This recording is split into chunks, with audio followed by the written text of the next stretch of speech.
ji benn la coow li yéen a ko waral sama gaa ñi wax ji benn la coow li yéen a ko waral Sénégal d'accord nga jigéen ñi ñoo yor réew mi Sénégal d'accord nga jigéen ñi ñoo yor réew mi waa Sénégal d'accord nga jigéen ñi ñoo yor réew mi Sénégal d'accord nga jigéen ñi ñoo yor réew mi am naa boo ko seetloo ba jëbiir gis na jigéen ñi ñoo yor réew mi Sénégal d'accord nga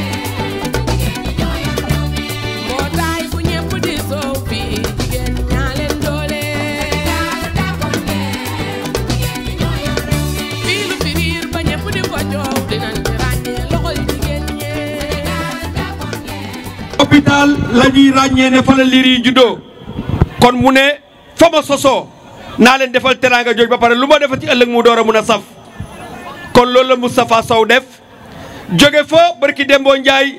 mu dem mairie Kaolack ku ne xam ne Kaolack di jàmbat salte Kaolack rek utal ko solution la def moom indi ñaari camion benn jox ko la commune de Kaolack pour jàppal leen ci li nga xam ne moo di ramassage d'ordure Moustapha ne loolu doyul dafa am fu ma jàngee muy les cours privés Mboutou Sow kon Moustapha rien qu'avec ses premières actions Kaolack vous dit yes. الرحيم الحمد لله رب العالمين الرحمن الرحيم مالك يوم الدين إياك نعبد وإياك نستعين اهدنا الصراط المستقيم صراط الذين أنعمت عليهم خير المغضوب عليهم ولا الضالين آمين يا خير ضيف أتى بالبسر والمدد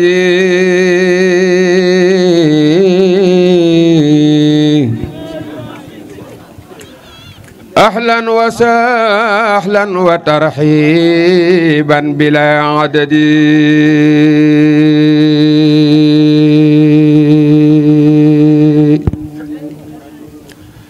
لا زلت ضيفا كريما زائرا أبدا nag maa ngi sant Moustapha Sow ci initiative bi nga xam ne moom la def yàlla dogal ne man mii fi nekk di yëngatu ci lu jëm ci développé Touba Kaolack ndax Touba Kaolack it wax dëgg yàlla mooy sama lépp ndax bu du Touba fii rek laa am feneen fu ma dem rek kon damay tukki gannaaw fii laa am nag li nga xam ne moom laa bëgg mu mel ne ci yeneen cité religieux yi wala mu gën leen gannaaw Touba tey yàlla dogal na loolu lépp dafay manqué looloo tax nag suñu borom dogal ma ne woon bitum réew ñibbisi daal di takk sama ndigg daan ne lii daal naa fexe ba li cité yëpp am naa fexe ba sama kim kàttan fu sama baat àgg ak sama relation fu mu àgg naa fexe ba mu àgg foofa mbàkk it xataloo ma ci benn yoon it wax dëgg yàlla bàyyi nga mag sama bopp ma nekk ci li ma ne maa ngi ànd ak say taalibe say soppe mënoon nga leen tere woo ci kenn waaye xam ne man ak ñoom ñëpp yaa ñu boole yilif kon nag ñu ngi lay sant ci loolu bu baax a baax Moustapha Sow ba yàlla dogalee ma tàmbalee ci ndogu yi nga xam ne maa ngi ko doon def ci la ñëw ba mu ñëwee fekk ma fa am yéene loolu nag ci Kaolack gi nga xam ne fii la juddoo fi la yaroo yàlla na ko suñu borom dimbali gàttandul ko boppam ba mu àggale yéene jëpp di wax rek ne leen MKR4 am na ñuy dégg MKR4 mais xamaguñ signification MKR4 MKR4 cela veut dire mouvement citoyen pour le retour aux écrits de Cheikh Anta Diop un éminent savant quelqu'un qui est méconnu dans son pays natal loolu moo tax a jóg tey MKR4 def ay objectif am yoo xam ne objectif yu am solo la loolu moo ñu mettre en rapport ak Moustapha Sow. C'est la première fois MKR4 taxaw ci géew yu mel nii di wax parce que ku ne xam ne Cheikh Anta Diop l'homme de principe la woon loolu si la ñuy ànd ak nit ñun xaalis taxul ñoo jóg parce que kuñ gëmutoon xaalis éducation la gëmoon mu doon slogan muy lan Cheikh Anta Diop lu la wax tant que je travaille je ne sens pas la fatigue mais tant que le mouvement MKR4 travaille nous ne sentons pas la fatigue comme le Nelson Mandela waxee l'éducation est l'arme la plus puissante pour qu'on puisse utiliser pour changer le pays kon loolu si la àndee ak Moustapha Sow beneen bi muy wax Cheikh Anta Diop waxoon ne jeune am africain armez-vous en science jusqu'aux dents. Et si vous manquez d'unir l'Afrique, vous ne serez pas au rendez-vous du 3e millénaire. loolu si ñu àndee ak Moustapha Sow te ñun li ñu wax mooy principe yi ni nga teg parce que c'est la première fois ñu gis tey doomi Kaolack tey comme Cheikh Anta Diop lu mu waxoon tey lañ gis na tànk yoom nga jaar parce que waxoon ne ba bay ñib si ne je rentre sous peu en Afrique car un lourd temps nous attend nous tous kon yaakaar na tey am na tas bu am doole boo xam ne Kaolack ñu ngi ko kar si yow. jigéeni Touba Kaolack te ma gis ne bi Moustapha ñëwee waxtaan ak man ak tey waxuma ñi nga xam ne maa sol sama daal dem ci ñoom waaye ñiy yëg rek ne Moustapha moo ma yebal ñoom ñëpp dañuy daw si guddi bëccëg suba ngoon di ñëw di ma seet si ma indil seen i dossier pour ñu remettre ko Moustapha loolu yëpp nag li ko indi mooy kóolute gi nga xam ne am nañ ko ci Moustapha ndax gis li nga xam ne moom la doore ci Kaolack ndax nit ki soo ñëwee yoroo xaalisu état yàlla ñaq sa ñaq bàyyi say million ca Canada ni ñëw ne damay jàppale sama réew et particulièrement sama dëkk kooku li ngay jëf nit ñi di gis ci hôpitaux yi di def ay actes sociaux yoo xam ne ñëpp dañ ca teg seen bët koo woo mu wuyu lii moo tax tey xëy na préparé ma waaye li may wax nii xam naa ko ndax jigéen ñi ñëw sama kër ak ñi nga xam ne maa leen seet kenn xamul ñu toll ñëpp ñu ngi ci ginnaaw Moustapha Sow dañuy ñaan nag yàlla suñu borom mi nga xam ne moo mën lépp am lépp yàlla na sàmm Moustapha sàmm képp ku muy àndal te lii ñuy def nii yàlla na ci yàlla def barke boo xam ne dina jéggi waxuma Sénégal waaye adduna bi yëpp daan ci jëriñu may gërëm ñëpp nag di sant jigéen ñi di leen wax ne nañu yokk takku ndax kaay ma jox la nga tedd wax dëgg yàlla laajuñu la dara kuñ ko wax ku nekk dangaa war a sawar dangaa war a sawar amul bul kenn yox-yoxi bu kenn def leen li fi nekkoon ak lii du tey du benn Moustapha bokkul ak ñeneen ñi fi doon jaar parce que gis nañ fi ñu ñëw jël document nit ñi yóbbu ko indi ñu fii ci fii ñu taxaw fii tey weer ñu fi ci naaju tàng bi suba ba ngoon jot te gisuñu dara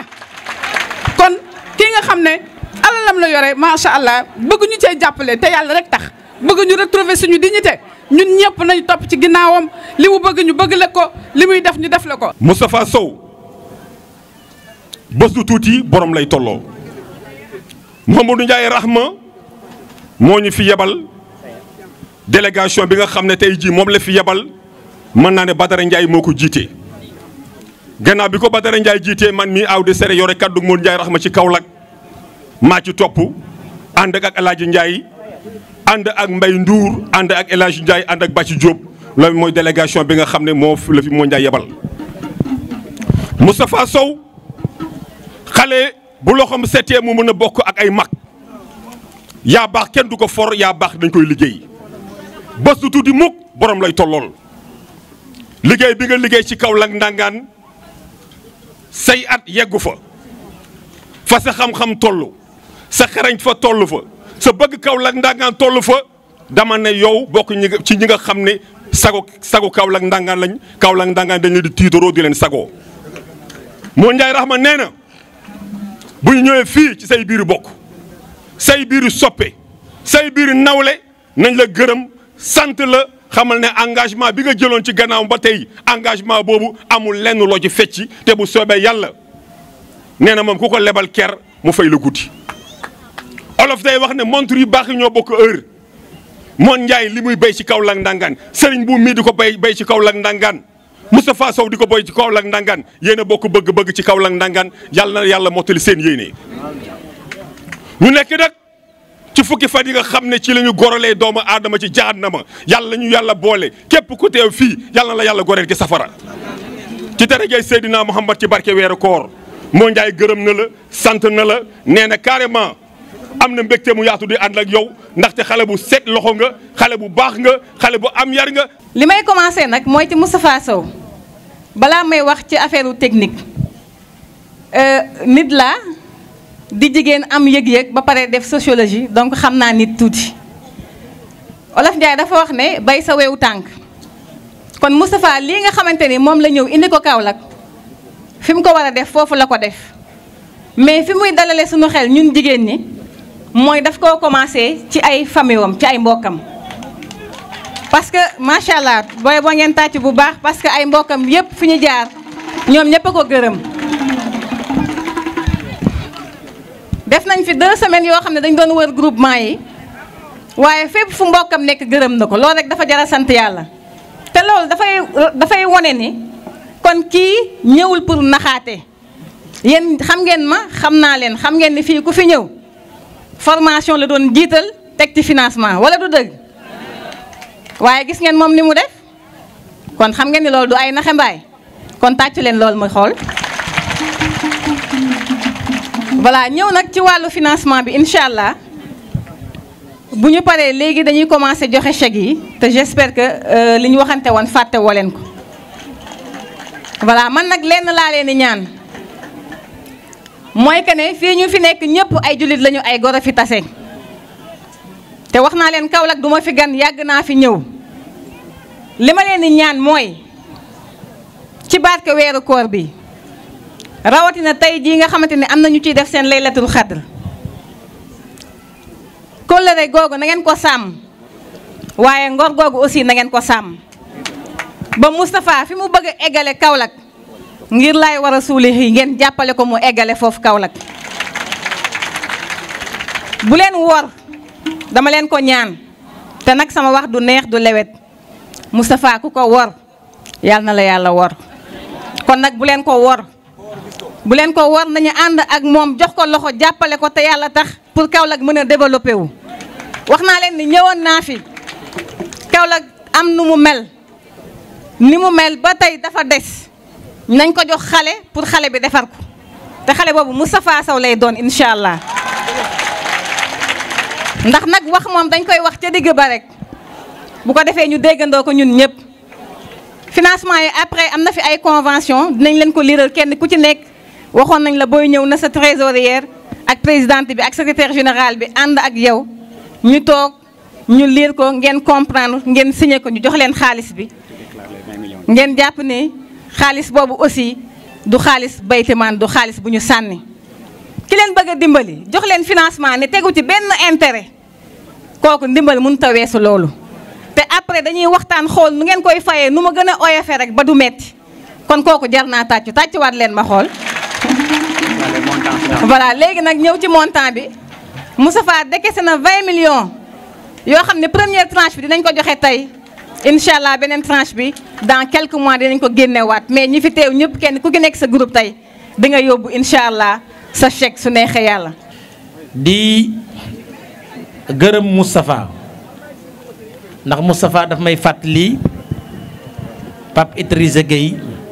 bi ma woowee ma ñëw ànd ak ay nit ñu ñëw ànd ak mu ñu ñu Kaolack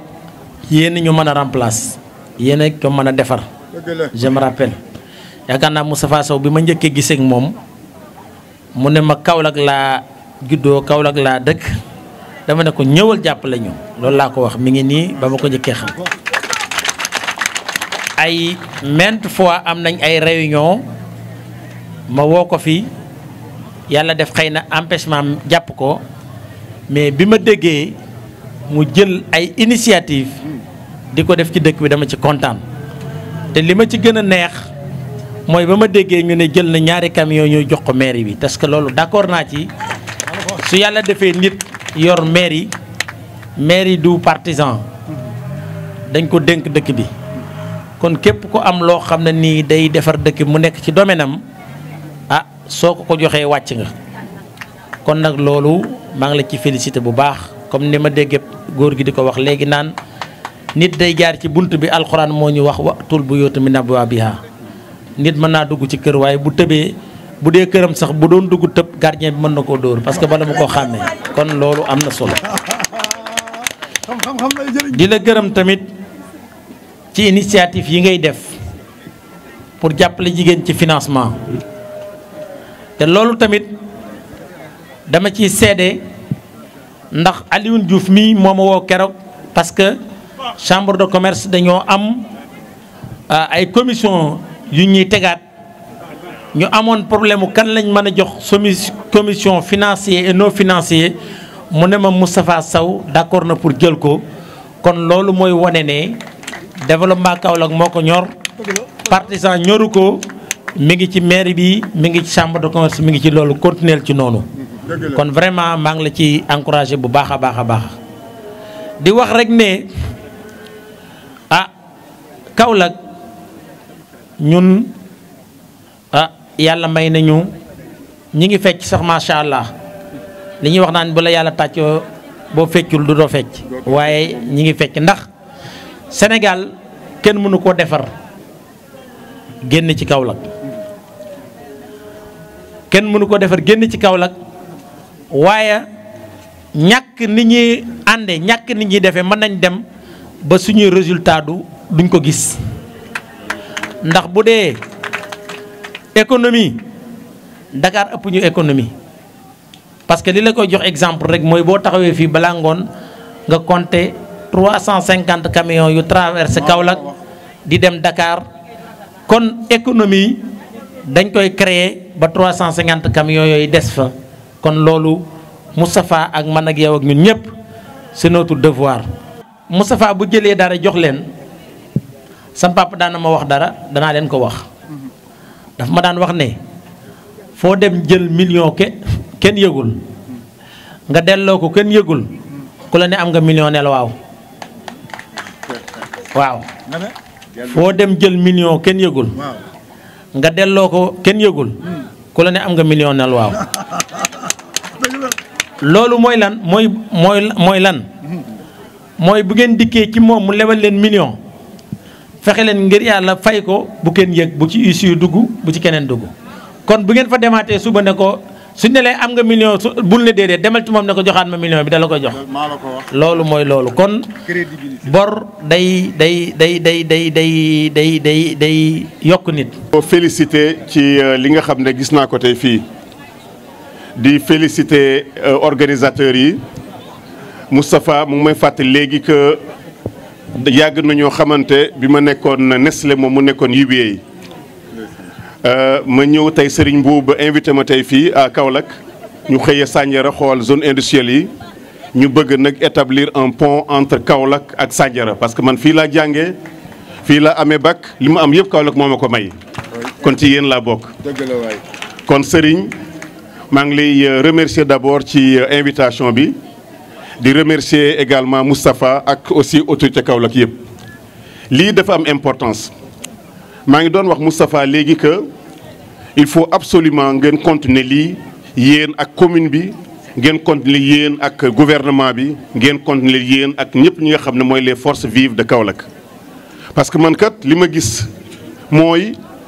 Socrate moo ko doon wax que ceux qui savent gouvernent nee na ñi am xam-xam ñoo war a diriger les cités kon ku mel nii dafa nekk une ressource rare loolu la Serigne Mboup def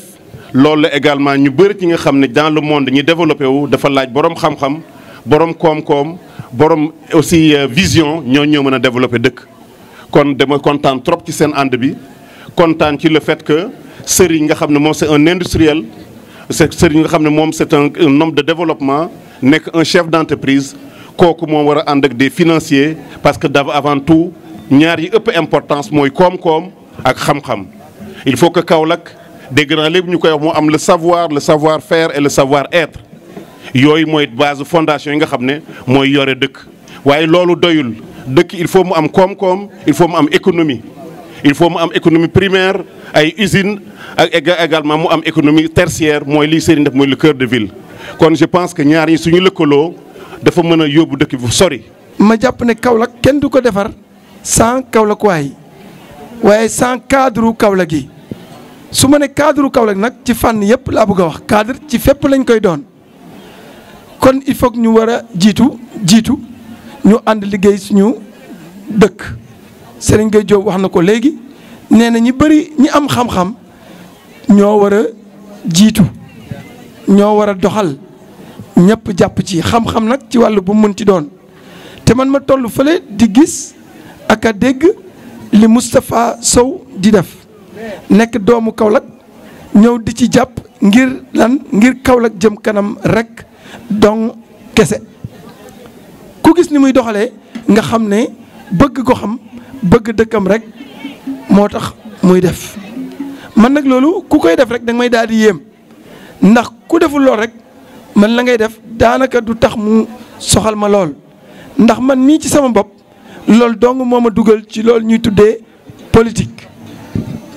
ba ma tax na li may def ma tuddee ko politique de développement xëy na politique de développement sax tur bu wérut la li tax ma wax ko mooy politique bu dee wërta jëm ci développement tuddatul politique ci développement lay jëmale askan fa lay yóbbu askan waaye li tax ma ne politique de développement mooy nañ jiital liggéey bi jiital jëf ñu gis jiital jàppale askan wi jiital indi as tuut li ñu xam as tuut li ñu mën diggante relation yu baax partenariat yi ñu am carnet d'adresse yi ñu am ak ni ñu mel ak nguur ñu boole loolu yëpp indi ko ci suñu gox yi pour mu doon suñu contribution pour suñu gox yooyu jëm kanam kon Moustapha yow ak ñi mel ni yow yëpp maa ngi koy wax fan yii yëpp yow ak ñi mel ni yow yëpp yéen laa gëm man doxalin boobu laa gëm may ñaan yàlla gën la ci jàppale ba li ngay def ci dëkk bi nga gën koo man ñu bokk soto soxlay Kaolack commune bokk soto soxlay Kaolack région bokk soto soxlay Kaolack département ba suñu gox yeeg suñu goxaan yëpp jëm kanam nii nag mooy mbir mi te su ma fi gisee sama xarit sama doomu ndey nga xam ne ñoo bokk nekk ci association des maires du Sénégal waaye aussi bokk gis-gis muy docteur Serigne Gueye Diop ci agriculture du ñu nopp di ci waxtaan maak moom muy cadre bu mag ci réew mi su ma gisee muy déplacé wu ñëw fii ndax xëy na li ko boolee ak Kaolack dëgg la gaa waaye xam naa ne ba fi jàngee woon it te gisul ne li ngeen di dox dafa dëppoog la muy doxal ca Sandiara foogu ma ne dina fi ñëw kon xëy na jàngee fi tax na mu ñëw waaye bokk ak yéen gis-gis ak doxalin moo tax mu ñëw kon maa ngi félicité Moustapha di félicité Serigne Mboup ndax gis naa partition bi ci chambre de commerce participer ci bés bi ak digganteem ak Moustapha ak ñeneen ñu mel ni Moustapha ba tax na il faut que ma gërëm ko moom Serigne tamit parce que actrice de développement yi toog ci tente bi soxna yi fi nekk yëpp ay GIE la ñu yor wala ay entreprise individuelle en tout cas entrepreneuriat moo tax ñu toog ci bâche yi tey entrepreneuriat nag mënoo ko wax te waxuloo ay acteur économique mënoo ko wax ci gox te waxuloo chambre de commerce kon chambre de commerce partenaire naturel bu Moustapha la ci action bi kon maa ngi wax ni ci lii laa ànd pare naa pour contribution bu ñu jàpp ne man mën naa ko ca ma def ko ca sans rien attendre en retour sinon satisfaction wu suñu ay population ñun loolu moo ñu ñor loolu la ñu gëm kon disponibilité boobu rek laa bëggoon a réitérer ginnaaw ba ma continuer ci bi ma kontaanee ci invitation bi wax la Moustapha ne maa ngi sa disposition foo ma wuyu foo ma woo dinaa la wuyu maa ngi lay xaar Latmingué ak ci biir département de Kaolack. di leen di jox nuyoo madame le maire Mariama Sarr mi nga xam ne bu sañoon fii tey moo fi teewal boppam ndax borom bés bi nga xam ne moo organisé lii tey daf koo ñor muy kan sunu frère Moustapha Sow Moustapha ñi ngi lay nuyu di la xamal ne madame le maire moo ñu sant tey ñu ñëw fii def une forte délégation ñëw teewal la ndax sa bés bi da koo ñor wax dafa jooy ñu ne ko looy jooy mu ne dañ maa wax te fekk jotaguma mu jooyaat ñu ne ko looy jooy mu ne dañ maa wax fekk ma paase kon yaakaar naa ne li ma bëgg a wax foofu rek wax bu jotee na nga ko wax fa nga ko war a waxee te ci kan laay bëgg a ñëw mooy Moustapha Sow mi nga xam ne bu yàggul dara indil na mairie Kaolack don wu ñaari benn tasseuse pour un coût de 24 millions ñëw may si ko mairie Kaolack yaakaar naa ne ku bëgg a dimbale Kaolack wala nga bëgg a dimbale dëkk bi noonu ngay def da ngay def ni Moustapha Sow kon bu ñu teewee fii tey te waxuñu rek dafay nuru leneen te bu ñu teewee fii lañ ko mën a seede ci kanam ay bokkam ndax ku ne xam ne ne Ndorong gii fii la juddoo fii la yaroo kon bu ñu teewee fii dinañ wax teraanga ju rëy jooju nga xam ne dañ koy ndamoo di ko tiitaroo dinañ ko wax fii nga xam ne fii mooy Touba Ndorong ci kanam ay bokkam ci kanam ay xaritam wax leen ne Moustapha Sow dafa def lu rëy fii ci Kaolack kon nag bu ñu teewee fii dinañ ko gërëm ndokk nag bi ngeen ñu joxee kàddu gi ndax nag bu nu waxee war na noo wax sunu waxul war na noo wax waaye Moustapha bi nga ñëwee Kaolack ah yëg nañ ne Kaolack nag am na nag doomam joo xam ne macha allah ba mu demee jàngi dëkkam rek ko taxoon a dem jàngi ndax bi mu ñibbisee wane na ko parce que dafa xam ne Kaolack dafa soxla li nga xam ne tey moom la ñu indil muy benn tasseuse yooyu ku ne xam na ne Kaolack dafa am problème mu assainissement nga ñëw nag dugal ci sa loxo bu baax a baax kon bu ñu teewee fii tey dinañ ko wax ñëpp dégg ko ñun de ñu ngi soog a xam ne Kaolack am na milliardaire jërëjëf Moustapha Sow yal na la yàlla lafal cat dinaa beral nuyoo nag kenn koo xam ne nii dafa nekk suñu xarit muy le maire de Latmingué docteur Macoumba Diouf nga xam ne lépp lu Kaolack xewle rek ñëw na def déplacement ak dérangement ñëw teew kon docteur Macoumba ñi ngi lay nuyu ci turu madame le maire Mariama Sarr ndax moo nu yebal fii mooy sunu kilifa kon yaakaar naa ne lépp loo xam ne bu fi teewoon waroon na ko wax rek yaakaar naa ne war nañ ko mën a jottali ay kàddoom mu am nag ay kàddu yu am solo yum ñu yóbbante moom laa doon jotal léegi à l'endroit de Moustapha Sow Moustapha duñu dañ di la remercier dinañ la remercier dinañ ko wax ba Kaolack yëpp dégg ko waaye nag dinañ remercier le président Mouhamed Ndiaye Rahma parce que lépp ci loxoom la jaaree kon ñu ngi koy remercier de passage di ko nuyu di nuyu délégation bi nga xam ne moom la fi teewal toogaay bi yàgg na duñu guddal wax ji li ñu def rek mooy di remercier nag jàmbaari jigéen ñi toog fii ci tànt yi nga xam ne booba léegi kenn jógul ñi ngi toog ñu nekk ay jigéen ñoo xam ne dañuy teel a xëy di guddee wàcc Moustapha fi nga teg sa tànk foofu la jigéen ñi dañu soxla ndimbal comme ni ko madame le maire Mariama Sarr di waxee dañu soxla ku leen jàppale ndaw yi soxla nañ ku leen jàppale te damay wax ne da nga ñëw nag heure bi nga ñëwee ak bi mu jotee ñëw nga kon nag ñi ngi lay wax bisimilah dalal jàmm di la wax ne fi nga teg sa tànk foofu la ñi ngi lay gërëm di gërëm képp koo xam ne ni rek ànd naak yow nekk ci sa wet su ma limee damay juum waaye président Serigne ñi ngi rafetlu sa teewaay fii ci Kaolack di wax ne nit ñi dañ la fekk ci développement wu Kaolack ndax koo xam ne mi ngi créer ay entreprise di jël ndaw yi ñuy liggéey ubbi ay macha allah entreprise yoo xam ne ni àddina bi ñëpp a koy dégg lu mel ni ay télévision ubbi ay rajo ndaw yi di ci liggéey kon ñun ñu mel noonu lañ soxla ñooñu ñooy fierté Kaolack ñooñu ñooy royukaay Kaolack. ma nuyoo sama sëriñ sama xarit sëriñ Babacar mu kabbaro nuyu sëriñ Lamp Mbacké maa ngi nuyu délégation bi fi teewal madame le maire Mariama Sarr di nuyu monsieur le ministre Serigne Diop di mairie Sandiara ci teewaay bi ak kaddu yi di nuyu docteur Macoumba Diouf monsieur le maire Latmingué ci présence bi démb laa la ko wax te tey nga teew di la ci remercier di remercier sama mag sama papa Serigne Mboup yaakaar naa ne kenn du ko présenté Kaolack kenn du ko présenté Sénégal kenn du ko présenté Afrique te inspiration la si ñun di nuyu délégation bi fi teewal sama mag sama xarit Modou Ndiaye Rahma nga xam ne bokk na ci ñi gën a yombal sama dugg Kaolack di nuyu délégation bi fi teewal maître Nafissatou Cissé di nuyu délégation bi fi teeral Idrissa Fall ak Daniel Sow di nuyu jeunesse su Microcrate ak jeunesse su Ndorong sama xol dafa fees tey li tax sama xol fees tey mooy li waral bés bi muy jigéen dama doon góor waaye jigéen dafa occuper espace boo xam ne sama xol yàlla rek moo ko xam ndax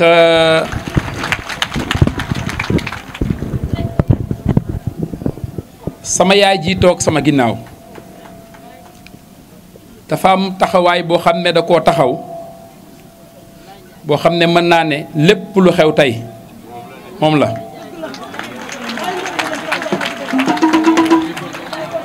ndax li waral lii yëpp muy jàngi bu ñu jàngi Canada ak fu mu mënti doon bu amee tey moom la ndax ba mu koy nas di ko fas di ci bëmax sama ñoom papa boobu mënuñu ko waaye gëm-gëm bu mu am ci njàng gëm-gëm bu mu am ci jom moo tax mu bëmax ñu ci moo tax tey bu ñu waree sargal jigéen ñi wala bu fekkee lépp loo xam ne dama ko war a def jigéen dafa war a nekk point central ci loolu bu ñu génnee ci loolu beneen point bi nga xam ne moo ci gën a am solo mooy savant yi dañuy faral di wax ne te dama koy faral di répéter souvent ne réew soo koy sanc sukkandikul ci jigéen ñi soo koy développé nga sukkandiku ci jeunesse bi ndax jigéen képp ku ne xam na ne dëkk yi ñu nekk muy Sénégal di Afrique jigéen a ci gën a sonn jigéen ay togg jigéen ay fóot jigéen ay yar jigéen ñi sax mën nañ li ci ëpp daanaka dépense ñoo koy joxe seen kër wala bu ñu ko joxewul it seen loxo bu ci génnee dépense bi dana jaxasoo loolu man mii nii juddu naa ci kër goo xam ne xam naa ci dara moo tax tey programme de développement yi nga xam ne fondation bi biñ koy mettre en place mu nekk fondation boo xam ne politique taxu ko woon jóg te politique it taxu ko jóg ndax ñetti axes yi nga xam ne ci la ñuy liggéey benn bi di njàng ñëpp xam nañ njàng ni maam moo solo ci réew ah man day xam naa ko beneen bi di jigéen nee naa léegi rek fàttali naa fi importance bi nga xam ne jigéen ñi dañu koo am ci sunu société beneen bi di muy social loo xam ne lu ñuy mënti defit ci pouponnière yeeg hôpital yeeg mairie beeg ci cadre boobu lay jëm jigéenu Kaolack nag sama xel dafa dal ci yéen ndax soo ma nekkee xale ak li may doon xale lu toll ci 63 pays ci àdduna bi teg naa fa sama tànk gis la ñuy def muy le gouvernement yi di def muy le secteur privé di def mais day bu ma yeboo ma ne li ma gis Kaolack fii ah mën naa ne gisuma ko ci benn réewu Afrique de te Afrique am na lu bari lu mën a jàng ci yéen li Afrique mën a jàng ci yéen mooy ñëpp xam nañ ne li gën a sonal Afrique mooy toog xaar ñëpp xam nañ ne li gën a sonal Afrique mooy ñaan ñëpp xam nañ ne li gën a sonal Afrique mooy yaafuus ak découragé maanaam ñàkk encouragement lii nii mooy li nga xam ne ku xam développement ak ku xam Afrique ku xamit Sénégal xam ne lii mooy problème yi nga xam ne dañ ko am te problème yooyu yëpp soo ñëwee Kaolack jigéeni Kaolack dañ koo réglé ndax li nga xam ne moo ma gën a marqué mooy seen groupement yi ni ngeen ko organisé ba may ñëw di leen njëkk a seet si dama doon ñëw seet si xool nu ngeen toogee ma gis ñoo xam ne dimanche bu ne dañuy bàlli ñuy def dajaloo ku am juróom ñëw indi ku am ñaar fukk ñëw indi ku am téeméer indi ku am junni indi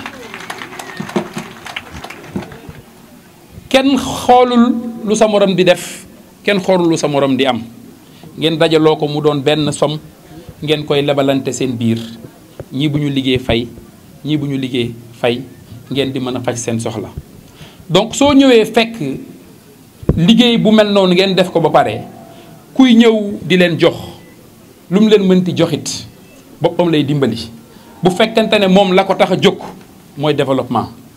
ndax organisation bi ngeen organisé dama koy faral di wax bi ñuy jël intention wu def lancement wu fonds bi muy fonds bi njëkk di 20 millions signé woon nañ ba pare benn convention ak benn banque bu tudd Cofina ñu ne leen dañ leen di jox ñaar fukki millions bu ko defee yéen ngeen joxe fanweeri millions waaye bi ñu ñëwee waxtaan ak yéen gis ni ngeen organisé dama ne yaay tuuti ne ko yaakaar naa ne Cofina dañ leen di génne ñu jël alal ji jox leen ko directement parce que organisation bi ñu organisé nii yaakaaruma ne banque bi mu leen gën a organisé looloo waral 20 millions yi ñu jël ko xool groupement bu ci nekk ñu xool par rapport ak nombre bi xool par rapport ak seeni jumtukaay ñu jox leen ko leeral bi ma ci bëggoon indi mooy li yaay tuuti doon wax léegi 20 millions yooyu ñaanuma yàlla mu delluwaat sama poche li ma ñaan yàlla mooy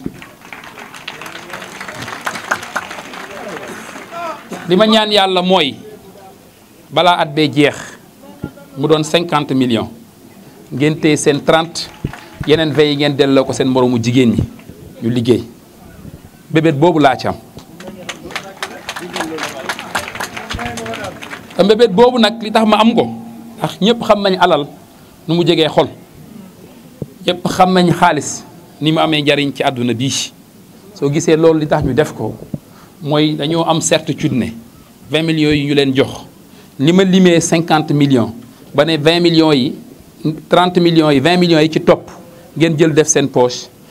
dimbalante waale ko seen groupe 20 millions yi ci des ngeen lebale ko c'est parce que dama am yaqin ne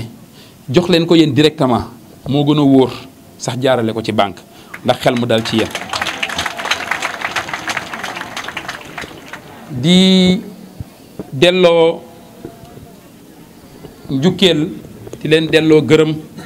di leen xamal ne di dalal seen xel ne damay faral di wax ne nax ku ñu nax daf la neex ndax jamono ji ñu nekk léegi ki lay nax moom laay wax tout le temps bu la naxee rek daf la neex ñun nag wax dëgg yàlla nax indiwuñu fi ndax lépp loo xam ne ñi ngi koy def boobu ba léegi ñi ngi koy def te laajuñu leen dara te fas yéene wuñu leen laaj dara ndax liñ leen di def yéen lañ koy defal su ngeen xamee li gën ci yéen sas ñu mën a puus su fekkente ne nag am na loo xam ne nii mu yem nii noonu ngeen ko bëggee it ñu yem ci loolu te bañ a sori la suñuy bët mais li ma leen di gën a dalal seen xel rek mooy li ñu tax a jóg li tax a jóg fondation Moustapha Sow tax a jóg Moustapha Sow je pense que kàddu yi fi jóge yépp tënk na ko ndax nit suy def li la war séntuwoo ci ngërëm waru see séntu dara ndax bu ñu nee da ngaa juddu ci kër yaroo ci kër màgg ci kër loo def ci kër googu noonu dalaa war te Ndorong gi Kaolack gi dafa doon kër ci man ndax mënuma am dara tekki dara te defuma ko Kaolack gi ndax mag ñi dañuy faral di wax ne borom xam-xam yi di wax ne alal ak xam-xam amul njariñ la nga cay def moo am njariñ te la nga cay def mooy def ko fa nga ko war a def di remercier encadrement bi ñi nga xam ne Thiam ñoom Fodé ñoom Sayer ak ñoom Aziz ñoom Ibra ñi nga xam ne ñëpp amu ci kenn koo xam ne toog naa la jël sama téléphone wala ne la kaay ñu def dara dañoo toog am seenu gëm-gëm mën naa ne ñi ci am na ci ñenn ku ci mel ne Thiam ça fait ñaari at mu ngi muy bëmax ci politique waaye xam ngeen langum politique moom dafa am ñu ko moom am ñoo xam ne ñemewuñu ko te nit ñi nga xam ne dañoo am profil yi ñu am duñu ko xaw a ñeme ndax yenn yi ci biir di fàttali rek yaay tuuti ne ko Kaolack dafa nekk dëkk boo xam ne comme dafa doon sunu dëkk waruñ cee def dara di calculer moom nag dafa doon jigéen ju baax xëy na am yéene bu mu leen yéene moo tax mu yëkkati kàddu yi mu yëkkati léegi waaye yaakaar naa ne réew ni muy fonctionner étape la dëkk ni muy fonctionner étape la région ni muy fonctionner étape la étape bu ci nekk ka fa ñëw dana am lu mu fa def bu fuy jug dana am lu mu fa bàyyi te ka nga xam ne moo koy jëlit dafa war a sukkandiku ci loolu mën a avancer te it réew division mënu koo defar may invité waat ñi nga xam ne ñëpp Kaolack da leen ñor nañu booloo seen doole defar fi nga xam ne ni moo ñu ñor ndax lu Moustapha mën lu Modou Ndiaye mën lu Baye Ciss mën lu Mariama mën lu Samba mën googu yëpp bu ñu ko boolee yaakaar naa ne dana mën a indil njariñ waa Kaolack. Pour résumer, tout d'abord je vais saluer notre guide spirituel Serigne Babacar Moukabaro ainsi que son frère Serigne Lamp. Je remercie Madame le maire Mariama Sarr pour la présence de la forte délégation qu'elle a su envoyer aujourd'hui. Je profite de l'occasion pour remercier Monsieur le ministre Serigne Diop, maire de Sandiara, pour sa présence et ses mots. J'en profite aussi pour remercier le docteur, Monsieur le maire Macoumba Diouf, maire de Latmingué. Malgré la notification courte, il a su être présent et prendre des mots qui nous touchent, mais aussi nous encouragent. Je remercie un oncle, un idole, Serigne Mboup, qui n'est pas à présenter pour la ville de Kaolack, parce que j'ai l'habitude de le dire, l'infrastructure la plus impressionnante qui a été réalisée dans cette région, en tout cas ces dernières décennies, qui est le cœur de Kaolack, a été à son initiative. Et cela nous renforce davantage pour croire qu'un pays, que l'État n'est pas le seul à avoir le rôle de bâtir et construire un pays, et que le secteur privé et les citoyens ont aussi leur rôle à jouer. Et je pense que Serigne a été un exemple, en tout cas pour moi. Je remercie la délégation envoyée par mon frère et ami Modou Ndiaye Rahma, celle envoyée par Nafissatou Cissé, Maître Nafissatou Cissé, Idrissa Tall, Daniel Sow, la jeunesse de Microcrate et la jeunesse de Ndoron. Et je ne pourrais finir les remerciements sans remercier mes deux parents ici présents, notamment mon père, Alioune Sow, et ma mère, qui nous ont appris ce qu'est la valeur dans une société, qui nous ont appris le sens de partage, qui nous ont appris ce qu'on appelle le ngor et le jom. Cet événement est particulier pour moi pour deux raisons. La première à cause de ma mère, qui a été, en tout cas, une maman très exemplaire. J'ai toujours l'habitude de dire que, quelle que soit la réussite que nous puissions avoir, c'est en grande partie à cause d'elle, à cause de son initiative. L'initiative de nous maintenir dans l'école, l'initiative de nous accompagner, en tout cas après le bac, à aller au Canada faire nos études. Mais le plus important, l'initiative qui consiste à aimer sa famille, à aimer son pays et le sens de partage et d'aide.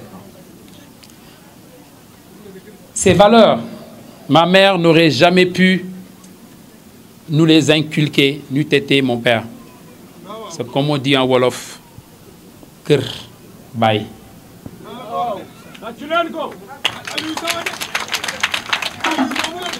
L'autre point essentiel, c'est l'importance de la femme dans notre société. L'importance de la femme dans la société sénégalaise, la société africaine et dans la société, point final. Cette importance, les savants ont l'habitude de dire, qui veut fonder une nation s'appuie sur les femmes, qui veut la développer s'appuie sur la jeunesse. Mais cette jeunesse, plutôt les femmes de Kaolack, en sont un exemple très particulier, un exemple patent, un exemple que je n'ai jamais vu dans 63 pays dont j'ai eu la chance à ma modeste jeunesse de visiter non seulement, mais de participer à des projets de développement aussi macroéconomiques que microéconomiques. La raison pour laquelle je tiens particulièrement à rendre hommage à la femme kaolackoise, c'est l'impression que j'ai eue à Kaolack. J'ai l'habitude de dire que le problème de l'Afrique, qui connaît très bien l'Afrique, c'est que son problème principal, c'est bien évidemment son histoire. Son problème, c'est sa manque de confiance. Son problème, c'est que tout ce qu'on consomme, ou la majeure partie de ce qu'on consomme dans ce pays ou dans ce continent, dépend de l'étranger et particulièrement, pour éviter de dire, de l'aumône. Mais quand je vois ce qui se passe à Kaolack avec les femmes, qui se regroupent sous forme de tontine, pour cotiser, que ce soit 25 francs, 100 francs, 500 ou 1000 francs, qui restent dans leur coin, qui s'entraident. Je pense que cet exemple est un exemple de modèle de développement que toute nation africaine devrait copier. Et je vous en encourage et vous en félicite. Juste un petit rappel par rapport au montant qui a été mis en place pour vous financer, c'est les 20 millions. Je peux vous assurer et vous garantir que je n'ai aucune intention de reprendre ces 20 millions-là. Mais sachez que c'est 20 millions qui appartiennent à une région.